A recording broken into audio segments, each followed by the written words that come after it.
welcome to Daddy Life London. So I recently posted on my social media that I was diagnosed with ADHD, and I've had loads of questions from people about how I came about getting the diagnosis. I'm 39, obviously been living life okay for all those years, or not, as the case may be. And so anyway, lots of people asking me about how I got a diagnosis, what that looked like for me personally. So I thought I'd just do a quick video to share. Obviously I'm still very new, this is all quite raw for me, but anyway, here we go. So to start with, the only first time I ever thought, or even started thinking about the fact I might have ADHD was this year, and it was when my son got diagnosed and I started to do some research into what it meant to mean to have ADHD as an adult, because obviously I appreciated it would change in stages, and prior to his diagnosis, or having children, I thought ADHD was, and I hate the fact that this is what I thought, but it's just through lack of education, kind of like naughty child syndrome, which is awful because it's not. It's about neurodivergence and brains being different and processing things in a different way. He is also suspected to have autism, so there's a whole load of complications there about how his behaviour manifests and what's normal to him. So anyway, he got his diagnosis. I started looking at what it would mean to be an adult with ADHD. Can you be high functioning, all that sort of stuff. And then it soon led me to see there were so many people out there that are adults in high functioning families, jobs, done really successful, but also that there's clearly a lot of pain associated with ADHD, particularly where people hadn't been previously diagnosed or supported from a young age, and the challenges that's given them through their childhood and adult life. So that's kind of where it all started. I've also shared that I've been seeing a therapist to help me with some of the challenges of family life and balancing family life with work life. For those that have followed me for a while, you'll know, we've been through quite a lot, and we're continuing to go through quite a lot with our children and their needs. So I started looking at it. I did the traditional thing, looked on things like ADHD UK. There's a little kind of quiz you can do, and it said go and see your GP. I had a chat with some professionals that I know, and they suggested that I should get referred by my GP for a mental health check. As it turns out, I could do that privately via my work's private health insurance, which I'm very fortunate to have. They don't support ADHD, but what they do is support an assessment that will get you to the point of knowing if you have ADHD, and then that's up to you how you manage that. So you can be referred obviously through the NHS, and there is the nice guidelines that allow you to pick a provider, etc. But there's still huge waiting lists for adults, depending on your local authority. 3 to 5 years is what I understood, and I needed help right now to kind of help me manage my family, manage work, and just feel some of that burden kind of taken away. I hate the word burden, but it's just kind of what it feels like sometimes. I just feel like I can't focus on too many different things, or I focus on loads of things and get nothing done. So anyway, so we did that. Got referred to a psychiatrist. I know many of you may have seen that recent Panorama documentary or heard about it, and there are obviously providers out there that don't assess in the correct way and haven't got good practices. But I did a lot of research on who this company was. I'm not going to say who it was, but I was comfortable that I was being seen by a psychiatrist the whole time. It was a robust process, and it took 3 hours in total, and that it was what you would get if you were, say, on the NHS, or what should be a standard assessment. So anyway, it started with a 1 hour, what they call mental health check. Went into family history, any of my previous mental health conditions, whenever I've received counselling before, whenever I felt depressed, anxious, explored things like could I have bipolar, anxiety, OCD, and none of those things kind of held true. He didn't think I was depressed, particularly anxious, or in a state of anxiety, get anxious but not living with anxiety. So he then said, yep, I think we need to go forward for the ADHD assessment. And in that, he had already asked me, why did I think and what I did. I did a list of symptoms. or traits, let's call them. I think that's kind of how people refer to them, and I'm still getting the lingo right. And I obviously don't speak on behalf of all people with ADHD or neurodiversity.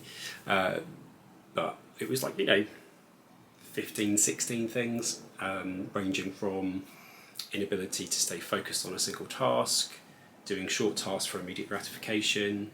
If I'm walking around the house, as an example, if I'm cleaning, I might go need something from the kitchen to clean the bathroom, and then I notice something that needs cleaning in the kitchen, so I'll do that first, and then I'll walk up the stairs to get back to the bathroom and see something's wrong in one of the kids' rooms, so I'll go and do that. And before you know it, I've got half a dozen half-finished cleaning things done, and I haven't done the whole thing. That sounds like, and many people may relate to that, and who don't have ADHD, and it just might be a trait of distraction, but that's one thing. I struggle sleeping, my brain can't switch off. I use melatonin regularly to help me with that, not every day, but 50-60% of the time. I fidget a lot, swing on my chair, as you've probably seen through this video. Normally I sit in a static chair to make sure that I'm still in the video, but I thought today I'd be a bit more authentic and use the chair because it's what makes me feel good. I use fidget toys. I do now, I should say, because I have been suppressing my fidgeting because I know people don't like it, and I feel like that was drummed into me at an early age, but I'm starting to let go of that slightly in more social situations where I should be comfortable. Trying to think that, there's a huge list of stuff. I can get very passionate about a single topic, and I get really into that topic, and I can become very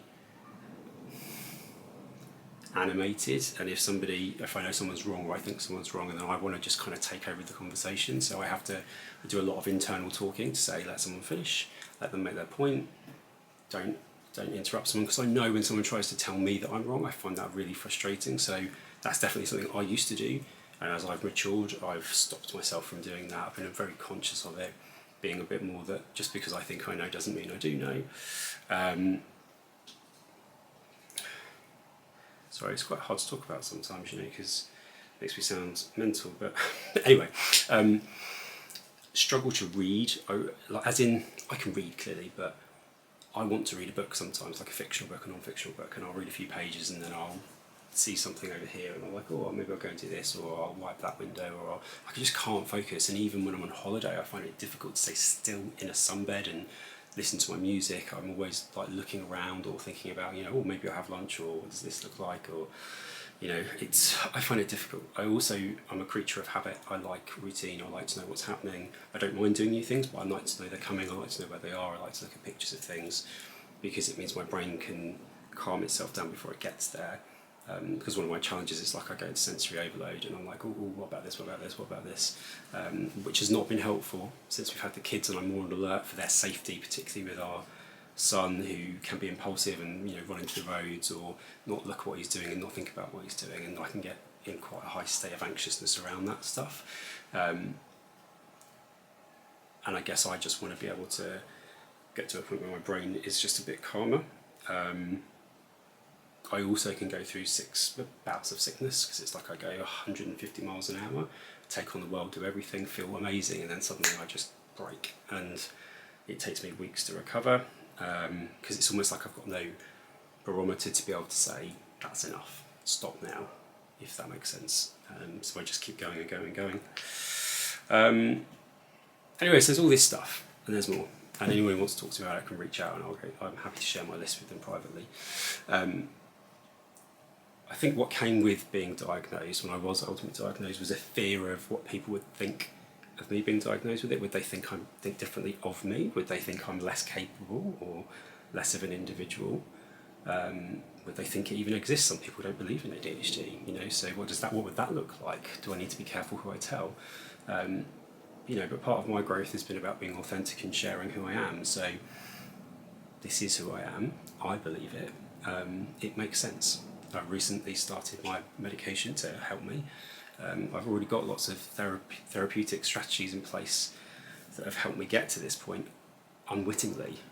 Now I need a bit more because I have a very heavy life around me between work and between the family, and I just need some help. The most common thing people have said to me when I've told them is, oh, I think I might have ADHD. 70 to 80% of people have said that to me. So I'd say if anybody you know thinks they have ADHD or has recently been diagnosed, just spend some time checking they're okay, because that's actually all they really need at that moment. It doesn't change who they are. Even if they do seek some treatment, whether that's through therapy, medication, training, and I've already in therapy, I've had training before around things like CBT, which is quite commonly given to people with ADHD and medication. It's a big adjustment for people. I'm still accepting it myself, and I'm one of those people that kind of goes all in, which is part of my ADHD, I think. And that's what I'm sharing, and a lot of people have reached out and said, they're surprised I've shared that I've got it, and I'm like, well, this is who I am, going to be authentically who I am, and I want others to be okay with it as well. But if you think you have it, you don't have to get medicated, you don't have to get therapy, you don't even have to go and get checked, but if you want to, go and get checked. Look at what resources are out there to help you with that. Me right now, I just need my friends and family to remain the same, but recognise that I might struggle a bit with certain things, and there are reasons why I struggle with it, and maybe just try and understand that better, because that might help them to understand why I react or do things in certain ways, just as I try and understand who they are. And if anything, I think I've spent so much time trying to understand everybody around me and behave the way they need me to. It's exhausting, but it's made me pretty, hopefully, I would like to think, pretty good at reading situations. But sometimes maybe to my own detriment, because I'm not fully showing who I am, and I didn't even know that's what I wasn't doing.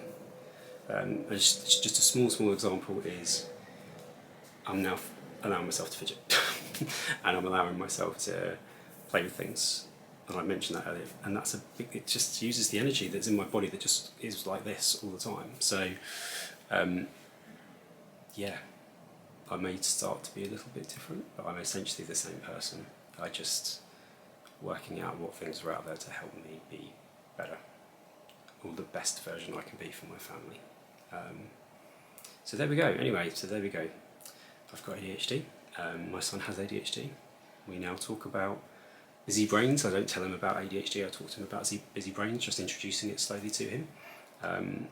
We actually took our tablets together this morning, which, we're actually on exactly the same medication, so I've explained to him that they know that I've got a busy brain now and that we're going to take the tablets at the same time, and that's helping him to adjust a bit more, I think, to see somebody that has something that he has, even though he doesn't quite understand what it is, and that I'm okay taking the medicine for it, so he can be okay with it too. And that's actually really helpful, I think, that we can talk in that way. Anyway, that's it. I'll probably will do some more on ADHD once I know a bit more about it and I've had a bit more experience and I've got a load on in my mind to talk about in terms of coping mechanisms and things that I do to try and adjust or cope with everyday stuff. Some of it may sound a bit stupid, but anyway, I'll do that another day when I'm a bit more thought through on it, because everything's just feeling a little bit chaotic at the moment. Anyway, thanks for listening or watching. Any questions, let me know. Enjoy.